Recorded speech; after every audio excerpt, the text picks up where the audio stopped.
students. Good morning.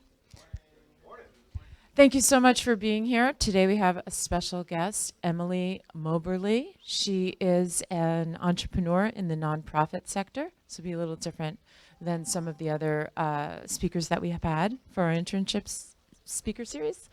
And I will turn the mic over to Ms. Moberly. Give her a big warm welcome. You guys are great. No worries. All right, good morning, you guys. Happy details. Happy Friday. It's Friday, right? Okay, the Monday day off threw me off. Are you guys excited about it being Friday? If you weren't here today, where would you normally be? Sleeping? Oh no. Okay, well, I'll make it worth your while. How many of you are freshmen, sophomore? Let's see, freshmen, raise your hand. Any freshmen? Awesome. We'll start with the youngins. Any sophomores? Okay, a few. Any juniors? Any seniors? Gosh, awesome. We have all of you. So I have to tell you that this reminds me, I'm really, really excited to be here for a lot of reasons. Selfishly, I'm excited to be here because I used to be a high school teacher in Honduras, which I'll share a little bit more about. And this is the first time in a long time that I've gotten to be in front of a group of high school students, and it makes me just remember Honduras. So, try not to talk about me in Spanish or make jokes or play pranks on me. That's what happened a lot in Honduras, and we'll be good. How many of you are interested in like entrepreneurship? Kind of. I mean, you're at a school where that's in your name. So I assume all of you are somewhat interested. Today what I wanted to do is share a little bit of my story, share about traveling stories, who we are, what we're doing, and then leave the rest of the time for questions. If you have a question throughout, just raise your hand or shout it out. It would be a lot more fun if it's interactive, so feel free to engage. If you're getting bored, maybe say something and we'll try to pick it up a little bit. I won't tell you jokes, because I won't put you through that. But does anyone have a good joke they want to start the day off with? Yes, sir. What did the pirate say on his birthday? What did the pirate say on his birthday? Okay, that works for me. I like cheesy jokes. All right, so my name is Emily Moberly. I'm the founder of Traveling Stories. Raise your hand if you've ever heard of us. What? Oh my gosh, where'd you hear about us? Okay, perfect. Good memory. Our mission is helping kids fall in love with reading by the 4th grade. Can anyone tell me, anyone know about the literacy levels in the US right now? Oh, I'm going to tell you later. Good times. All right. So my story starts when I was really young. That's a picture of me and my brother. And I've loved reading since I was a little kid. Anyone else here love reading? Okay, anyone else here have a best friend that's a book character? No, just me? Okay, yes, okay. You'll be proud to admit it. So ever since I was a little girl, I've loved reading, whether it was Boxcar Children, let's see, Clifford the Big Red Dog. The little girl in that is Emily Elizabeth. That's my name too. Growing up, Nancy Drew became my best friend. Today I kind of wish she was real, Real people are not living up sometimes. But books gave me an opportunity to travel. They gave me an opportunity to meet these incredible people who were both alive and dead. Clara Barton, Joan of Arc. I felt like I knew these people personally because I was able to read. Anyone else have experiences like that? Maybe we're not nerdy enough. Okay. Maybe I'm the biggest nerd in the room. But, reading opened up so many opportunities. I was able to travel to Africa. I was able to travel through time, all just by opening a book. Anyone have a favorite book when they were a child? Yeah.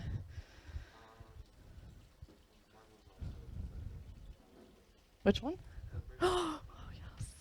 Anyone else want to share their favorite childhood book? Yeah. The Percy Jackson series. I haven't read that, but I've heard it's really good. No way. Wow, we have a lot of Clifford fans. What did you guys like about Clifford? Okay. Yeah. Oh my goodness. Well, the pirate joke makes more sense now. Yeah. Recurring theme. Yes, ma'am. Mine was Ah, also good. Have you seen the movie? What did you think? Isn't that rare? That's awesome. Maybe I'll watch it. Anyone else want to share? Yeah. Frog and Toad. Oh my gosh, love that one too. Yes. Oh, so good. What was it about that one that really resonated with you? Probably the, what do you mean, like, my favorite story from this? Yeah, like why'd you like it? Oh, I don't know, I just like the idea of time travel. Yeah. Pretty cool. It kind of enlarges your idea of what's possible, right? What were you going to share? Oh, so good. So good. It's so long. If you've ever tried to read it to a little kid, oh my gosh. Takes a lot of patience. Anyone else? Let's do one more. Come on, one of you's burned. Oh my gosh, two. Okay, one big time. So good. Also very good. Oh my goodness. Okay, we could go on forever. You know what's really interesting? I asked that same exact question in my class in Honduras. So I had 87 students broken into different classes, and they ranged from sophomores to juniors. I asked them that same exact question. Only 1 out of 87 had an answer. It's crazy, right? They literally stared at me with like nothing. Like they didn't understand the question. I tried in Spanish and English. And at first I was like, what the heck? What's wrong with these kids? But then I found out that in this town, there was no library, there was no bookstore, there was no library at school, there was no culture of reading, there was no bedtime stories before they went to bed. Just that whole environment that I had taken for granted, that didn't exist in their 14 to 16 years of life. Isn't that crazy? I mean, imagine, like all those books you just shared, imagine never reading them, never experiencing them. The only reading you ever did was from textbooks. I don't know, anyone think that sounds good?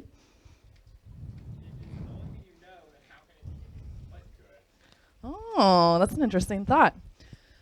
I had the opportunity in that class, I got to come home for Christmas, and I filled one of my suitcases with books. I had some of the ones you mentioned, and a bunch of other ones, stuff you're probably reading now. I brought them back to my students, and I made them read every day. Now, if you're like my students, you're probably like, that doesn't sound very fun, being told what to do, being forced to read every day. And truth is, they fought me. They didn't like it for a while. But then each of my students found a book that they really loved. And it was different for each one. And as soon as they found that book that they liked, and I bet some of those stories that you just shared with me are maybe the books for you, as soon as they found that book that they liked, their attitude toward reading changed. They started really enjoying it. I remember one kid, Walter, really nice kid, kind of troublesome, loved drumming, girls, and soccer. That's literally all he cared about.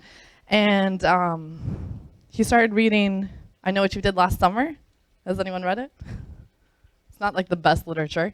But he started reading it. I remember I almost fell out of my chair because he said, like, hey, Miss Moberly, do you mind if I borrow this for the weekend? I was like, what?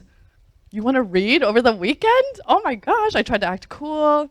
So he didn't think I was super impressed. And I came back Monday. He was waiting for me at my classroom at 7 a.m., so excited to tell me about the story and how hot the main character was, he imagines, and just how much he loved it. He ended up reading like 14 more books before the end of the year. This is somebody who had never read ever for fun. Right? It's so crazy. And so getting to see how that changed my student's life had a huge impact on my life. And that's kind of the basis for why I'm an entrepreneur today. Let's see. I have some pictures of them. Don't be fooled by their smiles. They were little pranksters. They're so cute, though. I miss them. It was interesting. You probably have seen this. Actually, has anyone ever been to a place where there just were no books? You guys seem like you're well-traveled. No?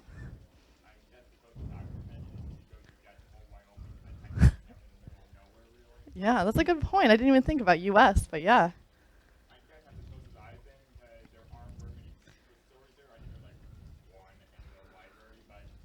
Yeah. That's so sad. Oh my gosh. Okay, that's what I did. So I brought 3 books with me to Honduras. And I thought I would buy more when I ran out. I couldn't find anywhere to buy books. It's not crazy. So I saw how it affected my students, but I also saw how it affected my own life. And honestly, it was the first time I kind of felt like I was on this island, right? I didn't have access to this resource I had taken for granted my whole life. And I think like when you're on this, I'm not going to say entrepreneur journey, that's cheesy, but when you maybe are thinking about becoming an entrepreneur, I think one of the first things that kind of happens is you identify a problem, right? You identify a pain, a problem, something that's not being addressed in the community, and you start to be thinking about creative ideas on how to fix it. Does anyone here have ideas for a business or for a project? Is anyone working on anything entrepreneurial? Yeah? Are you willing to share? Okay. But you can kind of think with your mind. I wasn't aware of that problem, the problem of literacy, lack of books, until I went to Honduras. And then once I became aware, I was obsessed. I couldn't stop thinking about it. I was thinking, how can I make a difference? What can I do? Whatever. I don't know about you guys. Maybe you've obsessed before. So inspired by my students, I started Traveling Stories in 2010. We exist to help kids fall in love with reading by the 4th grade. We think that if we can do that, we can equip them to outsmart poverty, which would be awesome, right? When in college, I studied in Africa. I studied African politics, literature, community development, and I saw a lot of examples of nonprofits that were doing good, and I saw a lot of examples of nonprofits that were just kind of encouraging that circle of dependency. Have you seen that at all? We won't focus on the negative. But with Traveling Stories, from the very beginning, I wanted to solve the problem of lack of books and low literacy, and I wanted to do it in a way that created independence, not dependency. And I love reading because when you know how to read, you have so much more power for yourself. So in Honduras, my Spanish was really bad. And even though I had just graduated from college, I thought I was so smart, so accomplished. I got treated like a 4-year-old because that's basically my communication level in Spanish. I'd go into the bank to do business, and I thought I was so cool. And they would literally treat me like a child because I could only talk like a child, I could only write like a child. But even though my mind worked, obviously I'm a smart adult. And so sometimes, I feel that way with literacy too. If somebody doesn't have strong reading skills or writing skills, they may have really smart ideas, but they don't know how to get them out. They don't know how to make the best decisions for themselves. So if we can help someone become a strong reader, we're kind of unlocking all these other opportunities. Yeah? Maybe raise your eyebrows if you get what I'm saying. It doesn't take that much energy, right? Oh, thank you. Did you know in Uganda that's how you say yes? Did you know that? Anyone know that? I learned it the hard way. I was asking someone all these questions, and they kept going like this. And I was like, dude, just answer me, yes or no. And they're like, I've been telling you yes for 5 minutes. So if you want to bug someone, it's a good way to do it. Any questions so far? Oh my gosh, okay. Nothing too crazy. Okay, so Traveling Stories started with an international focus. So far, we've built 8 libraries. Once again, we're looking for need. We're looking for a problem we can solve. The problem is no books. So we've built libraries in El Salvador, Nicaragua, South Sudan. We have 4 in the Philippines, and we just opened one in Cambodia. And this is the Cambodia one. So I was there in March. And just to reiterate, these kids had never seen this many books in their whole life. They had never seen more than maybe 5 or 6 books. Let that kind of sink in. Isn't that crazy? Crazy. They're so excited. So excited. Oh, it's so exciting to be part of that, to introduce kids to books for the first time. Along the way, we were asking people, what are some things that you might need to run a business or to run a nonprofit? Yeah. Money. Yep, you need lots of money. Yes. Of all kinds. You need money, you need books, you might need, time. Yeah. So in the process of building these libraries, we asked people for money, for books, for their time, and people were like, hey, it's great you care about these other countries. What about kids in America? What are you doing to help them? I was like, oh my gosh, I don't know. I didn't think about that problem. I didn't even know we had a problem. And so I started to research the problems in the US related to literacy. And that's when I found out this crazy statistic. 82% of disadvantaged kids in America cannot read proficiently by the 4th grade. Isn't that crazy? I mean, that's crazy, right? Can we just agree that that's crazy? About 60% of all children are struggling to read proficiently by the 4th grade. And who knows, you know what, in this room, maybe some of us have struggled to read, and that is okay. It is tough, and there's different things that make it harder. There's dyslexia, ADHD, there's lots of things, but none of those need to stop someone from falling in love with reading. It just might take a little more effort. Now, if you're not reading proficiently by the 4th grade, and if you're in a disadvantaged community, so if you have poverty and low literacy skills, you're up to 15 times more likely to drop out of school. Raise your hand if you think education's important. Your teachers aren't watching, just kidding. Right? We don't want people dropping out of school. Maybe you don't go to college, maybe you go to trade school, maybe you go to college, who knows what you do, but at least get through high school. It's gonna help you. If you're not graduating from high school, there's some research that says that you won't be qualified for about 90% of jobs. How are you gonna make money for your family? How are you gonna provide for yourself and a great life if you're not qualified for 90% of jobs? Would you like to have access to 100% of jobs or only 10% of jobs? 100%, right? We want choice. We want to have a cool job. We don't want to be stuck with something crappy. And reading is a way to help give more opportunity, more choice. So, to kind of combat, once again, looking at the problem. What is the problem? Let's talk about some of the problems with reading. Maybe what are some things that are making it hard for kids to learn how to read in America? Anyone have ideas? Distractions. Yeah. Okay, and elaborate on that. How might that be a challenge? Some communities are rather poor, I guess we'd say. Mm-hmm. They don't necessarily have the money to go out and spend the time at a library. Yeah, They have to keep doing stuff for work and support their family. that's a great. So imagine that you have to choose between working so that you can feed your family, or going to the library and reading. You might want to do both, but you'll probably choose the ones you can feed them. Yeah.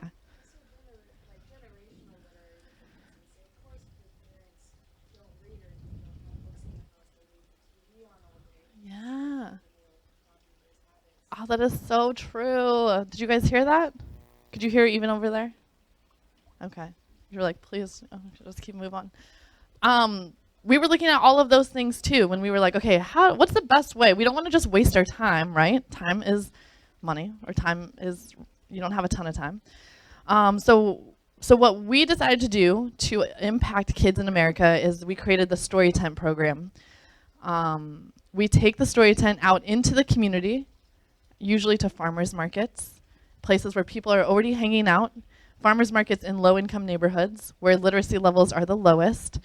And we designed the whole program with kids in mind and with choice in mind. So kids show up to the program, they sign in right here. They get to pick out what books they want to read. They pick which volunteer they want to read with. For every book they read, they earn fake money called book bucks. And then they get to choose how they want to spend their money. And we have prizes that range from pencils and fruit snacks for $1. We used to have candy, but they got way too hyper. So no more candy. And then we have huge, really expensive items like bikes, easy bake ovens, GameStop gift cards. And those can be, 100, 200, 300 book bucks. So for a kid to earn 300 book bucks, they're going to have to come every week and save their money, read a lot of books to get to that point. So we're helping kids learn how to read, but we're also helping them understand the value of $1, how to save their money, delayed gratification. I would be lying if I said I never make kids cry. A little while ago, there was this adorable little girl who spent 10 of her book bucks, all her money on candy, or not candy, fruit snacks. And then she saw a baby doll that she really wanted, but she couldn't afford it because she spent all her money. And she was trying to get me to give her the baby doll for free. And I said, no, that's not how this works. You have to read more books. And she started crying. But it's better to learn that lesson here in a safe environment with a baby doll and fruit snacks as opposed to, I don't know, something more extreme, right? But what we were looking at is, okay, there's the big need, which is low literacy levels. But what are the small needs? So the families that we serve, they don't have transportation sometimes. So we brought the program to them instead of making them come to us. A lot of times they it's like one parent with kids of all these different ages. And a lot of programs cater to just one age, you know, like tutoring for 2nd grade, tutoring for 4th grade. But our program allows all those kids of all ages to interact at the same time. So a parent can just bring everyone. We have books in multiple languages so that if English isn't your language, you can still participate. And then to be honest, like the book bucks, we're legitimately bribing children, you know. But if you don't like reading, and if you're not very good at it, you might need something else. Any questions so far? I have a short video. Can I show you? Okay. Because I could tell you about the story tent all day long, but I could just show you in a minute or two and it'd be way more exciting. Yes. Okay. Okay. There is sound. But it's just a song. Okay. Anyone else? Is it difficult to get it? Okay, sound would be better. You know, music, more emotional.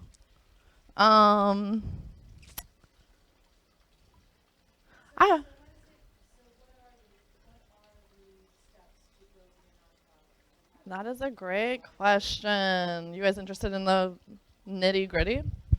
You're like, anyone here interested maybe in starting a nonprofit one day?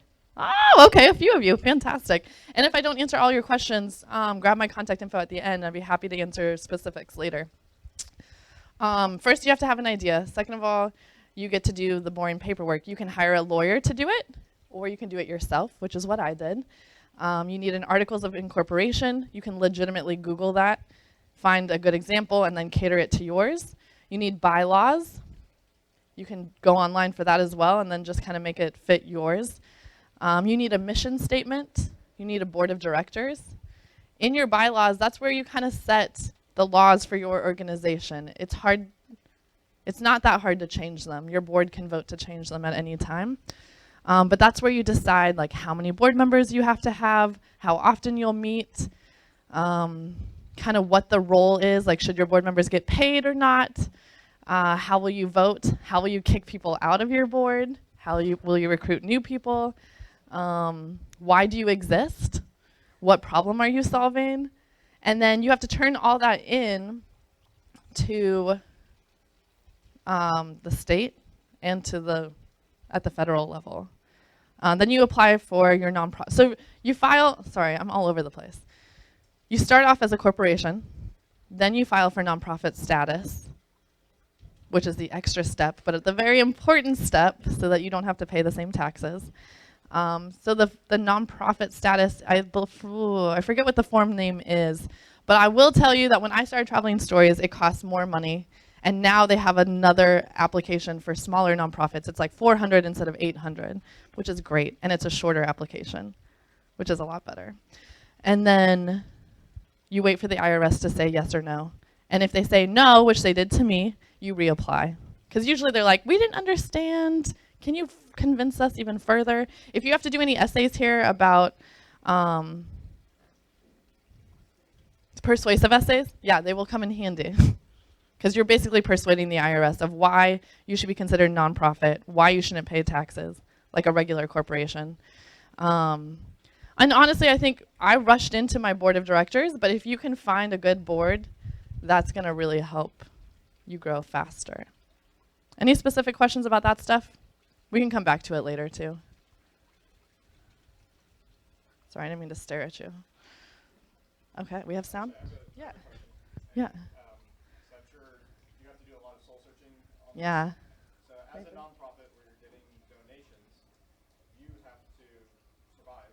So you need a salary.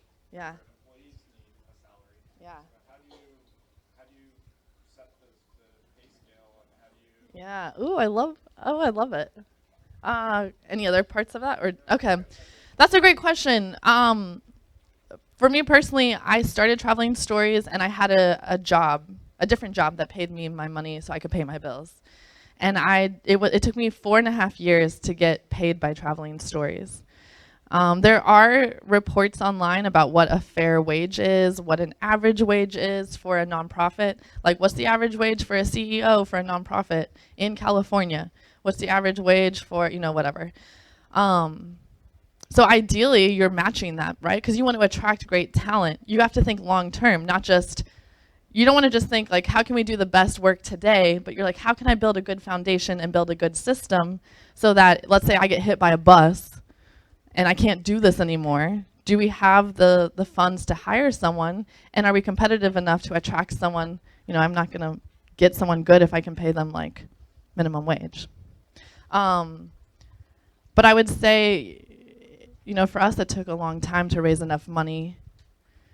And we had to be smart. Like, I started off part-time, and then when we had enough money to be sustainable to support the programs and myself, and we grew enough, we set a lot of goals. And once we met those goals, we were able to add more hours, add more staff. Currently, we have 1 full-time person and 2 part-time people. But because we had a really great year last year with fundraising, we're able to increase the hours. So now we'll have 2 full-time and 1 part-time. Did that kind of answer?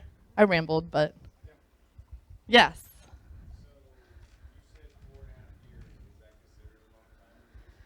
That's a great question. A lot of nonprofits fail in the first 2 to 3 years. So I'm proud that we're still going.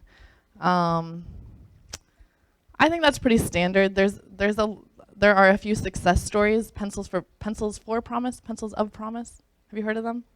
They were really successful and they grew really fast. They had support from people like Justin Bieber at the beginning, so they were able to raise a lot more money. But I would say traditionally, yeah, 4 years isn't bad. And that's an interesting question. A lot of people ask me like, hey, I'm starting a nonprofit. Can you help me? Or can you share how you did it?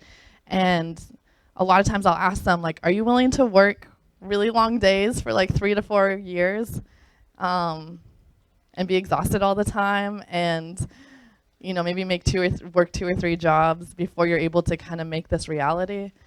Because it's a lot of work. I think a lot of times you see the vision and you see the excitement and you're like, hey, being the CEO or the founder is really exciting, but it's a lot of work. And that shouldn't discourage you, it should just prepare you.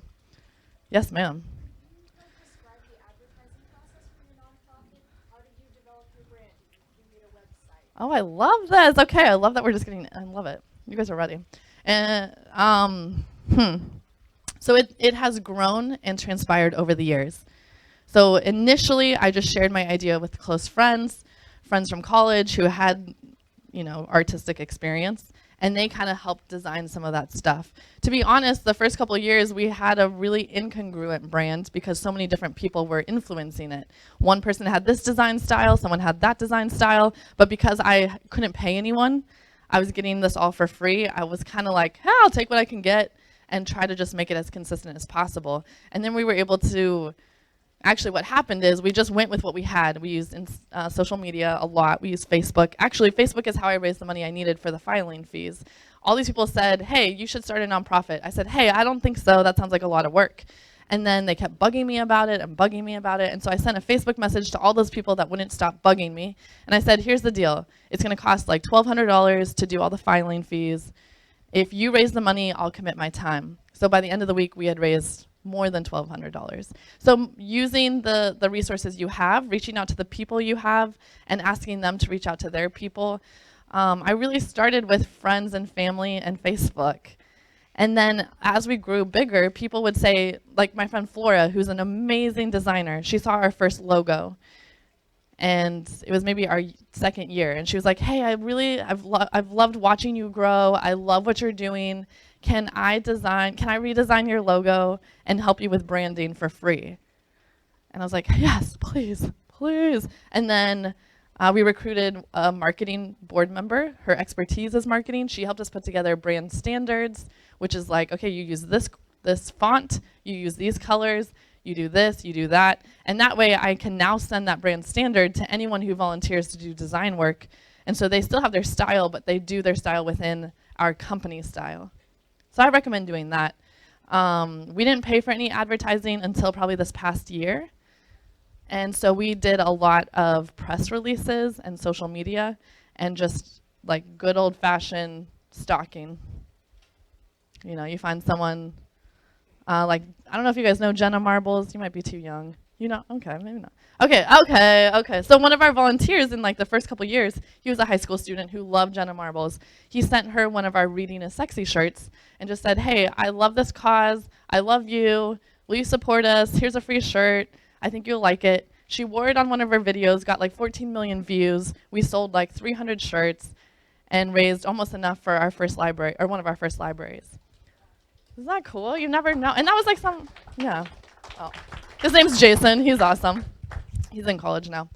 A lot of times I think it's being willing to try new things. You have to take a lot of risks. We tried everything we could possibly try the first couple years. Now that we're understanding, okay, that doesn't work, this does work, that doesn't work, we're more picky about how we use our time and our energy. But the first 3 to 4 years, we were trying everything. We were speaking everywhere people would let us speak. We were going to every festival we could go to. We were sending letters to every celebrity we could think of. You know, I don't know. Anything that could come to mind, we would do it. Does that answer your question a little bit? You're like, oh, you didn't give me any clear guidance. Basically, just try everything. Yeah. Well, definitely like the development of the brand and like how you create your logo. That's all very important. Maybe Yeah. like create a website, like what the steps would be. Yeah, so with the website, that's a great question. So we had the name first, we had the mission, and then I was able to share that. So I could share the vision and the mission with artists, right? And then they were designing something that was relevant to who we were. You have to know who you are and why you exist. Because you have to provide, as the leader, you have to provide some guidance to everyone else who's working with you. Otherwise, they might come up with crazy stuff that's not relevant to you, you know, to your brand. So being clear about that and soul searching, kind of just, why am I doing this? What's the motivation? Is the world a better place because of this? Am I solving a problem? Am I making, you know, does this even matter? And you better have a good answer for that, because on really hard days, if you don't have a good answer, you're going to want to give up. The website, I recommend, you probably know more about websites and tech stuff. Our first website was on Squarespace. I built it myself. And then our marketing person, she redesigned it for free. And so now we have a prettier website on WordPress. But I would say leverage your relationships. Leverage the people you know. A lot of people want to help. They may not have the idea to do something on their own, and that's fine. There's people who have ideas, there's visionaries, and then there's supporters, you know? So and I'm sure we have a mix of both in this room. And you're not going to do cool things without both. Does that make sense? Okay. Any other questions about that? I think he needs coffee. Yes, sir. Yeah, I love the money.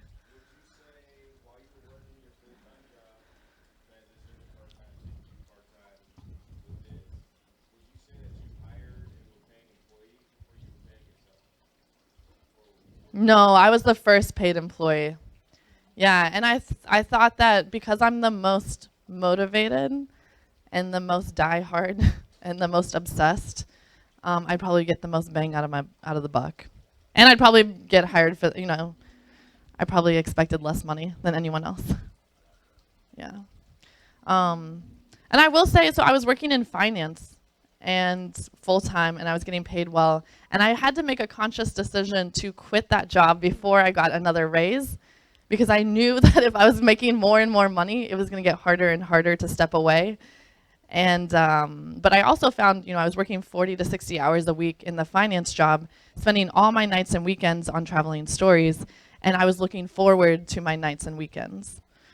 So it was just really good affirmation for me that even though it wasn't paying me yet, it was feeding my soul. It was using all of my strengths in a way that my job was only using some of my strengths. And it was a challenge that really made me want to wake up every morning. You know, I was like, wow, I'm becoming a better person every day because this job forces me to learn new things every day. Yeah. Okay, can I show you the short video now? You'll see it. They're cute kids. If anything, you'll at least like that.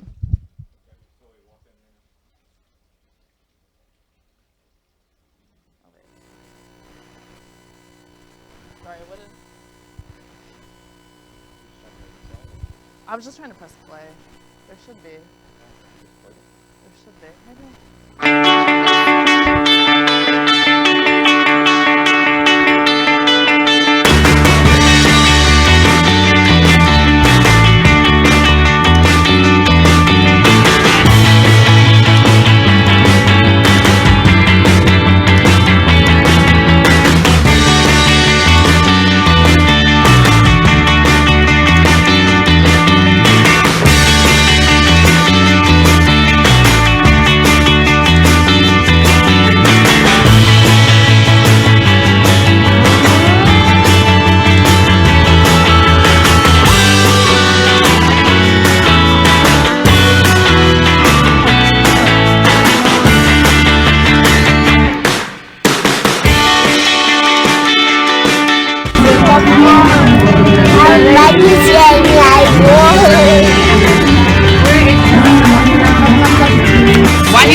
If you weren't awake, you are now, right?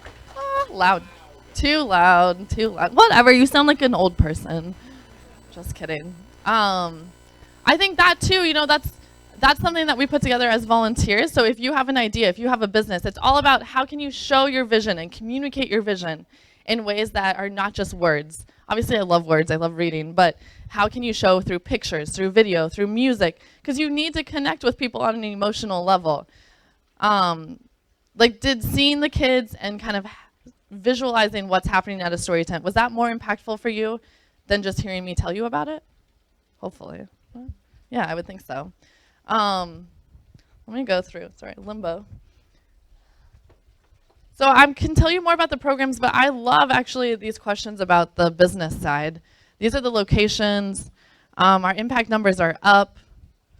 It takes $40 for us to provide the Storytime experience for one kid for a whole year. That's a really good soundbite.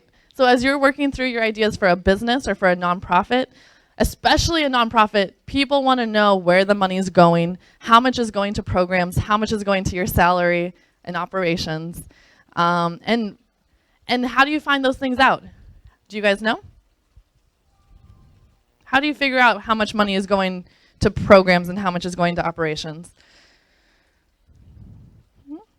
Any accounting fans here? How do you calculate? Oh, thank you.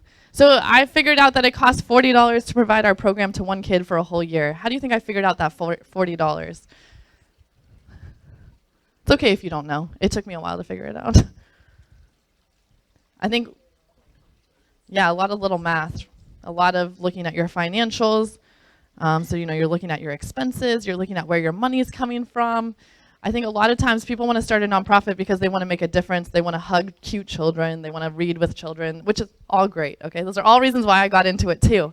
But along the way, you need to learn things like bookkeeping or how to hire a bookkeeper. You need to be able to read your financials, your profit and your loss. You need to be looking at how much money is coming in, how much money is going out. Where is your money coming from? Do you have money from individuals? Do you have money from a special event, from t-shirt sales, from online ads? Yeah. So by the $40 that's $250,000 a year. How do you get money? That's okay, great. That's a great question. It's a challenge, especially since, okay, with a for-profit, you probably have a product or a service you're selling, right? But here with a nonprofit, you have a couple different markets. You have the kids that you're serving or your beneficiaries. A lot of times they're not paying for the service.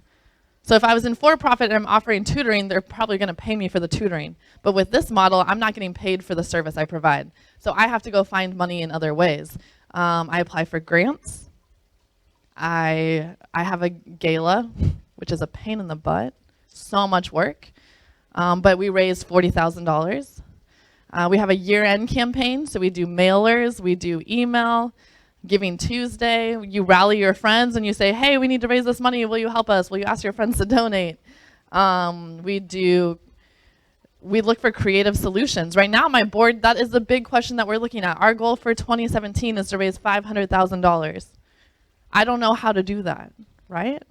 So we sit down as a board and we say, hey, what's the most effective way to raise $500,000 by the end of the year? And we're like, okay, everyone give us ideas, let's hear. One of our new ideas is to reach out to high-end real estate agents and say, hey, let's collaborate. Will you donate a percentage of your commission to Traveling Stories? And then that'll be a way that you can differentiate yourself from other real estate agents. We'll show up, the people who buy the house can do the check, one of those big fancy checks, give it to the nonprofit.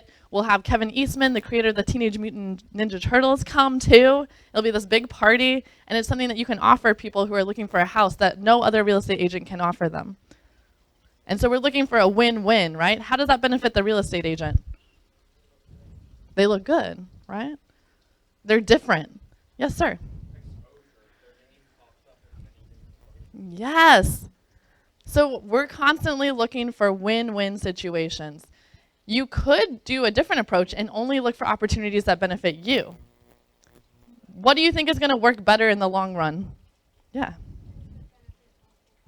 Yes, things that benefit both. What do you guys, sorry, do you have any ideas? What would you do if you had to raise $500,000? Yeah.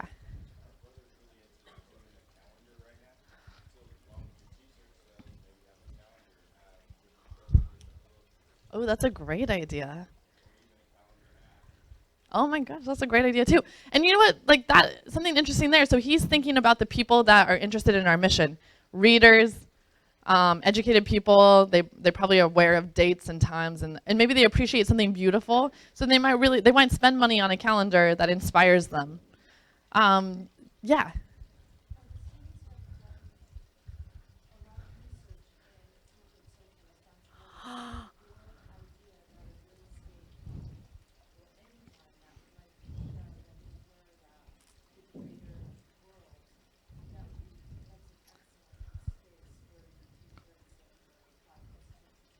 Yeah.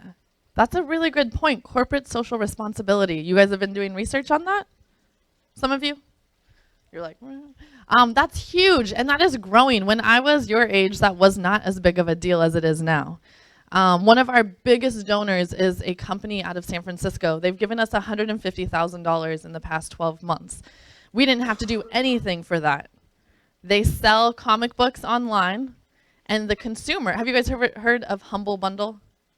Okay, you know Humble Bundle, you know how that works. That's an amazing process, right? So what do you get to do as a consumer? You get to pick your price, right?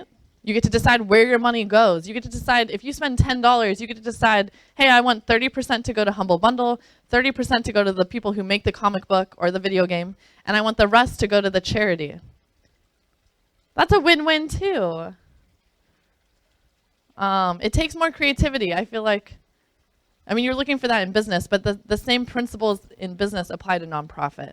Especially nowadays, there's way more scrutiny and expectation. Donors are becoming more and more sophisticated. They want to know where the money's going, how it's being used, and they want to know how it can benefit multiple people. Which, it's fine. You know, it's more work, but it's okay because we're all pretty smart and we can rise to the challenge. Even little things like tracking, you know, 6,300 kids, that's updated from the video because we had so many kids come through the program last year. I mean, that in and of itself, to get to that number, is a lot of work, right? We track kids, they sign in every single program, we scan that through, we like scan it in. Mari Chu is our virtual assistant in the Philippines, and she does data entry every month. We pay her $3.75 an hour, and that is how we get that number.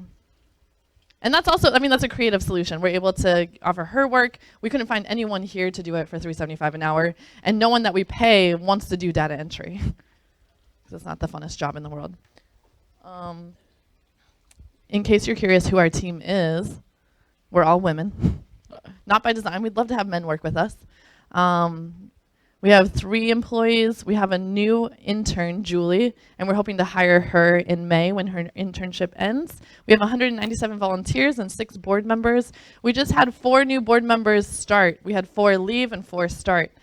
That's a lot of work for me. I have to like train all these new people, get them excited, get them engaged, get them out there asking for money, get their ideas. My job used to be running the programs, but as we grow and grow and grow, I have to be flexible. And my job is now managing my staff, managing the board, setting the vision, and fundraising. I used to go to every single program. Now I go like twice a month. It's kind of a bummer, but I get to do other things. So that's another part. You know, if you want to, in college, one of my professors asked, do you want to hold babies and make them like feel better? Or do you want to organize groups of people to go take care of lots of babies? And I was like, I think I want to organize people. And that turns to be what I'm doing now. Okay, so we're almost done. Do you guys have any questions? Sorry, I've been talking this whole time. Yes? That's a great question. Volunteers. So the kids are usually reading out loud to the volunteer. And if they read it at home, they bring the book and we have to quiz them. Yeah. All kinds of levels, everything from baby books to chapter books. We have English, Spanish, Vietnamese. Most of our kids are between 2 and 12 years old, so we try to have books that are appropriate for that age range. Oh man, we are actually really blessed to have so many books right now. In fact, we need a bigger office space if If you have office space, then we'd be happy to take more books. But we do need toy donations and just little things like the dollar prizes.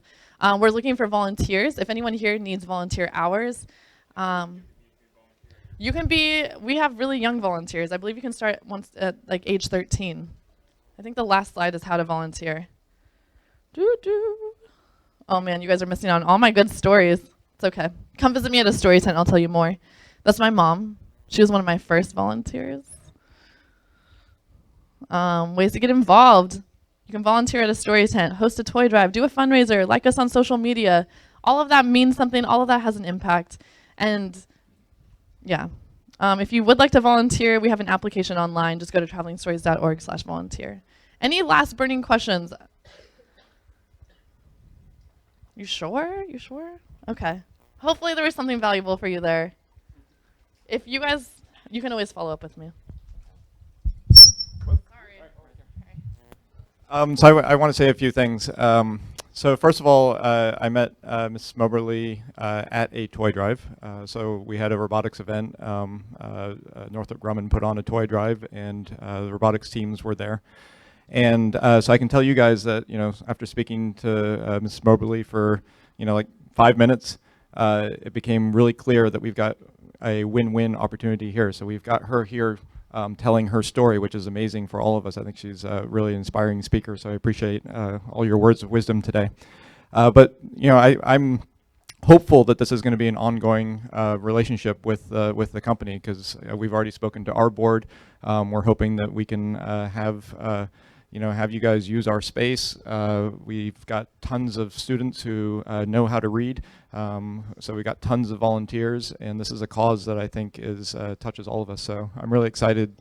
We talk about win-win situations, and you just never know where you might find one of those win-win situations. And so obviously it's a win for our school too, because we're giving you guys exposure to an entrepreneurial company, a non-profit entrepreneurial company, and also giving you guys the opportunity to give back to the community. So this is I think one of the most win-win situations I've ever seen. So I think this is really cool.